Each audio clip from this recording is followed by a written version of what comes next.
Sunday का दिन था, वीकेंड था। लास्ट 2 डेज़ के अंदर वॉल्यूम एज एक्सपेक्टेड कम था। हमने लास्ट वीडियो में भी डिस्कस किया था, बताया था आपको कि वीकेंड वाले दिन जो है ना वॉल्यूम नॉर्मली कम ही होता है और वही हमें देखने को मिला है। अब यहाँ पे आज सुबह पाकिस्तान टाइम के हिसाब से लगभग 5 बजे वीकली क्लोजिंग होगी। काफ़ी इंपॉर्टेंट क्लोजिंग है क्योंकि यहाँ पे जो है ना FOMC मीटिंग भी स्टार्ट होने वाली है। 6 या 7 को FED मीटिंग होगी, इसमें रिजल्ट अनाउंस होगा कि यहाँ पे रेट कटिंग की तरफ जा रहा है FED या फिर अभी मज़ीद वेट करेगा FED रेट कटिंग से पहले। तो यहाँ पे इसी रीज़न की वजह से ये हफ्ता जो है काफ़ी इंपॉर्टेंट है और टेक्निकली आज की क्लोजिंग बड़ी इंपॉर्टेंट है। यहाँ पे क्या चल रहा है बिटकॉइन के अंदर और कौन से ऐसे ऑल्ट कॉइन्स है कि जिनके अंदर हमें अगर एक करेक्शन देखने को मिलती है तो एक डिमांड जोन बता रहा हूँ इन ऑल्ट कॉइन्स के अंदर कि जहाँ पे आप लोग यहाँ पे इनमें एंट्री बना सकते हो। अच्छे दिख रहे हैं, अच्छे स्ट्रक्चर ब्रेक इनमें मिले हैं, तो यहाँ पे कोई करेक्शन मिलेगी तो इनके अंदर जो है अगर एंट्री बनाते हो आप लोग तो मैं उम्मीद कर रहा हूँ कि आप लोग जो है यहाँ पे इनमें एक अच्छा प्रॉफिट बना सकते हो। तो यहाँ पर दोस्तों पहले हम देख लेते हैं बिटकॉइन को टेक्निकली कि उसमें क्या चल रहा है। उसके बाद यहाँ पे देखते हैं मुख्तलिफ ऑल्ट कॉइन्स को और उसके लिए बिटकॉइन के चार्ट में ऑलरेडी आ चुका हूँ। BTC यहाँ पे दोस्तों डेली के चार्ट में ओपन करता हूँ तो बिटकॉइन यहाँ पे 98,000 के आसपास हमें हाई मिला और वहाँ से अभी एक हायर लो का मूव बन रहा है। तो यहाँ पे टेक्निकली कुछ फिलहाल बुरा नहीं हो रहा है और बिटकॉइन यहाँ पे अपनी सपोर्ट को फिलहाल एक रिटेस्ट कर रहा है। लोकल सपोर्ट है, पहले एक रेजिस्टेंस थी 95,000 की, वो इस टाइम रिटेस्ट हो रही है। अब बताया जैसे कि मैंने आपको कि हफ्ता जो है काफ़ी इंपॉर्टेंट है, FOMC मीटिंग होनी है।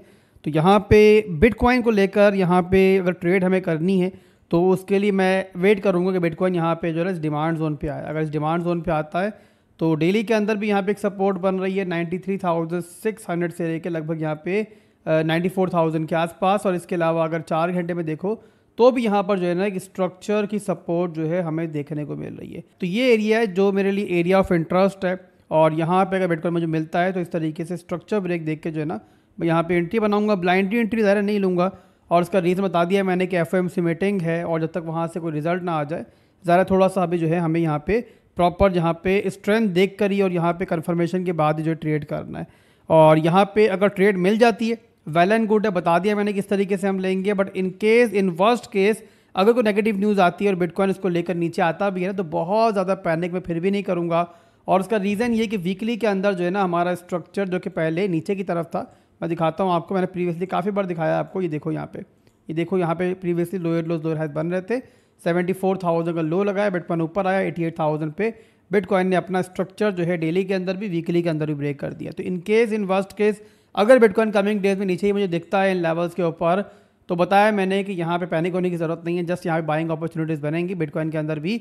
और बिटकॉइन अगर तक नीचे आया जाहिर सी बात है ऑल्ट कॉइन्स भी वहाँ पे काफ़ी नीचे आएंगे। बिटकॉइन डोमिनेंस काफ़ी बड़ी हुई है तो अच्छी अपॉर्चुनिटीज़ मिलेंगी उन ऑल्ट कॉइन्स के अंदर भी कि जिनका स्ट्रक्चर ब्रेक हमें मिल चुका है। किन ऑल्ट कॉइन्स का स्ट्रक्चर ब्रेक मिल चुका है चले मैं आपको वही बता दूं। बिटकॉइन के बारे में बता दिया मैंने कि फिलहाल मैं क्या करने का सोच रहा हूँ और किस तरीके से करूँगा और आपको भी गाइड करूँगा इंशाल्लाह। आज तो बस यहाँ पे जो ना वीक स्टार्ट होने से पहले मैंने वीडियो बनाई छोटी सी, तक आपको आइडिया हो जो चार्ट पे क्या चल रहा है। इंशाल्लाह कल दोबारा वीडियो बनाऊंगा और एनालाइज भी कर लेंगे बिटकॉइन को। एनीवेज जो ऑल्ट कॉइन्स मुझे अच्छे दिख रहे हैं इस टाइम चार्ट्स के ऊपर और मैक्रो लेवल के चार्ट्स के ऊपर, यहाँ पे शॉर्ट टाइम फ्रेम की बात नहीं हो रही है, मैं यहाँ पे मैक्रो लेवल के चार्ट डिस्कस कर रहा हूँ क्योंकि यहाँ हम बात कर रहे हैं एक बड़ी मूव पकड़ने की।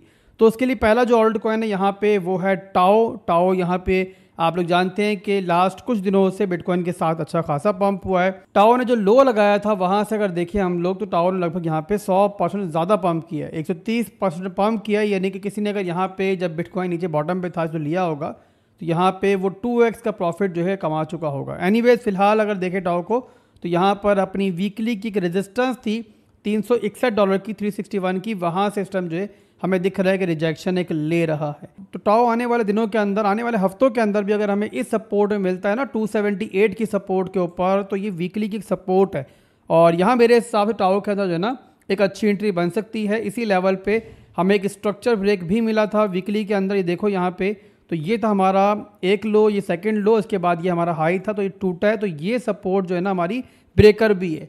तो यहाँ टाओ मिलेगा तो मैं खुद भी इंटरेस्टेड हूँ और आपको भी इंशाल्लाह गाइड करूँगा। 278 की सपोर्ट बनती है। इन वर्स्ट केस अगर नीचे भी आया है तो नीचे हमारी एक स्ट्रॉन्ग सपोर्ट है, वहाँ पे डीसीए कर लेंगे। तो ये था टाओ। अगर मार्केट ने हमें इसमें अपॉर्चुनिटी दी तो इंशाल्लाह अवेल करेंगे। इसके बाद अगला है सोलाना का चार्ट में ओपन कर लेता हूँ। इसके अंदर भी हमें डेली के अंदर भी वीकली के अंदर भी हम पहले भी डिस्कस कर चुके हैं कि स्ट्रक्चर ब्रेक जो है मिला है और बड़ी एक इंपॉर्टेंट सपोर्ट थी जब यहाँ चल रहा था सोलाना।